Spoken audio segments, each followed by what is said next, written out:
नमस्कार, सत श्री अकाल, आदाब। जैसा कि आप जानते हैं, राजनीतिक परिवेश में गहमा गहमी बढ़ गई है। विधानसभा सदर की अगर बात करते हैं तो तीनों मुख्य दल के प्रत्याशी जो है ग्राउंड पर उतरकर काम कर रहे हैं। आज हमारे साथ बहुजन समाजवादी पार्टी के जो प्रत्याशी हैं देवेंद्र सिंह जी हैं। देवेंद्र सिंह जी, बहुत बहुत स्वागत है। सबसे पहला सवाल, ज़मीनी स्तर पर जब आप जा रहे हैं, पिछले इंटरव्यू में आपने कहा हम गरीब, शोषित, वंचितों की आवाज़ बनेंगे।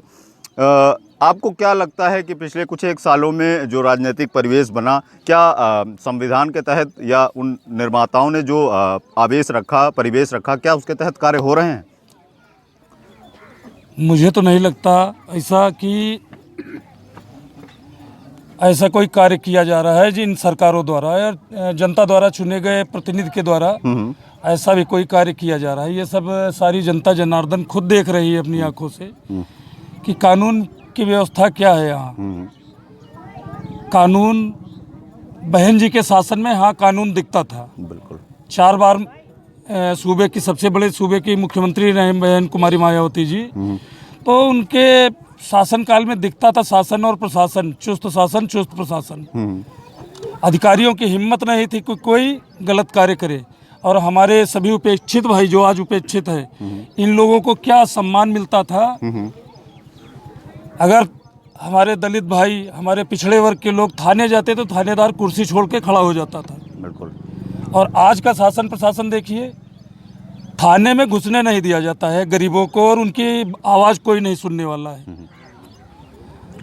तो अब की बहन जी मुख्यमंत्री बनेंगी, वही पुराना शासन और उससे अच्छा शासन देने का कार्य किया जाएगा। अच्छा, उन्नाव सदर परिवेश की बात करें, आपके मुख्य मुद्दे क्या हैं जो समाज के बीच आप उनको लेकर जा रहे हैं? हमारा पहले शहर नगर शुक्लागंज का सबसे बड़ा मुद्दा गंगा पुल का है जी। जो जो चालू हालत में गंगा पुल था, मौजूदा विधायक ने बंद करा दिया। नीचे पैदल मार्ग जो चालू था वो भी बंद है। कितनी जर्जर व्यवस्था है उसकी।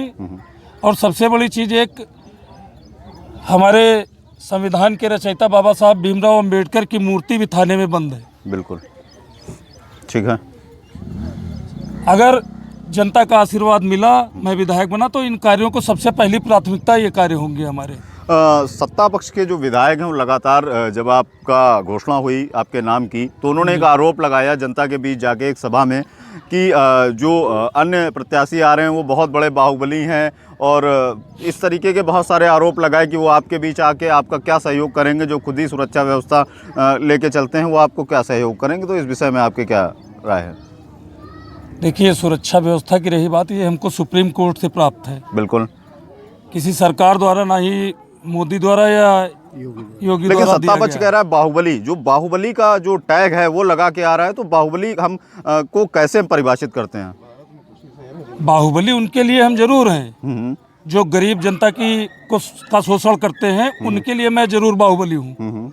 बाकी गरीब जनता, हमारी पब्लिक, हमारी जनता खुद जानती है मैं क्या हूँ। उसका जवाब आने वाले वोट के माध्यम से जनता दे के बताएगी उनको कि कौन बाहुबली है और कौन क्या है। अच्छा, कुछ एक मुद्दों की और बात करें तो लगातार जैसे बहुत छोटे छोटे मुद्दे हैं, उन पर सत्ता पक्ष ध्यान नहीं देता, या जो भी सरकारें आती हैं वो ध्यान नहीं देती। बेसिक समस्याओं की, जैसे पानी है, यातायात व्यवस्था है, सफाई व्यवस्थाएं और स्कूल कॉलेजेस, इन पर विशेष ध्यान नहीं जाता है। तो आपके क्या एजेंडे रहेंगे सरकार के? हमारे एजेंडे यही रहेंगे, सबसे पहले शिक्षा और स्वास्थ्य पे ध्यान देना। बिल्कुल। उसके बाद क्षेत्र का विकास। इसीलिए मैं डोर टू डोर, एक एक दरवाजे पे जा रहा हूँ, एक एक मोहल्ले, एक एक गली जा रहा हूँ, देख रहा हूँ और नोट भी कर रहा हूँ कि कौन सी गली सबसे खराब है, इसको किसको पहले बनवाना है। हमारी प्राथमिकता यही होंगी कि सारा विकास क्षेत्र का कराना है। और सबसे ज़्यादा आवारा पशुओं से, सबसे बड़ी समस्या ये भी है किसानों की, आवारा पशुओं से, तो उनकी भी व्यवस्था हमको करनी है। और अच्छा, बेरोजगारी पिछले कुछ एक समय में देखा है राजनीतिक परिवेश जिस तरीके से बदल रहा है, वैमनस्यता और एक बदले की भावना के तहत कुछ एक पक्ष कार्य करते हैं। तो इस विषय में आपके राजनीतिक परिवेश के लेकर क्या राय है? कि द्वेष भावना कोई प्रत्याशी होता है, यदि कोई विरोध करता है या अपनी बात रखता है तो एक ये बदले की भावना हो जाती है कि नहीं उस पर मुकदमे लिखना है। इस तरीके की बहुत सारी जो है विधाएं सामान्य रूप से देखी गई हैं। देखिए ये तो बिल्कुल अभी का उदाहरण हम ही को ले लीजिए इसको। हमने जैसे ही अपना प्रचार चालू किया, सत्ता दल के लोगों ने 2 मुकदमे हमारे ऊपर लगवाए। जब प्रत्याशी के ऊपर मुकदमे लग रहे हैं तो गरीब जनता का क्या होगा, आप ये सोचिए।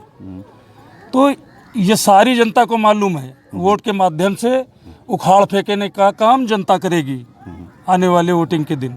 आप जनता को क्या संदेश देना चाहते हैं? मेरा जनता से यही संदेश है, हाथ जोड़ के अपील है कि आप सभी नौजवान साथी पूरे तन मन से लग जाइए और क्षेत्र में अपना काम करिए। 12-15 दिन का चुनाव बचा है, आप लोग पूरी ताकत से परिवर्तन करने का कार्य करिए, यही अपील है। धन्यवाद। हमारे साथ बसपा के प्रत्याशी हैं जो ज़मीनी स्तर पर लगातार कार्य कर रहे हैं, शोषित वंचितों की आवाज़ बनने की कोशिश कर रहे हैं। जनता का जन समर्थन भी लगातार प्राप्त हो रहा है, लेकिन परिणाम क्या होंगे ये 23 फरवरी को वोटिंग के दिन और 10 मार्च को परिणाम के दिन जानेंगे। लेकिन फिलहाल जो पिछले इंटरव्यू में और इस इंटरव्यू में लगातार देवेंद्र जी ने एक बात कही कि हम शोषित गरीब वंचितों की आवाज़ बनकर कार्य करेंगे। बाहुबली हम उनके लिए नहीं हैं, बाहुबली हम उन लोगों के लिए है जो गुंडागर्दी करके समाज में वैमनस्यता फैलाते हैं।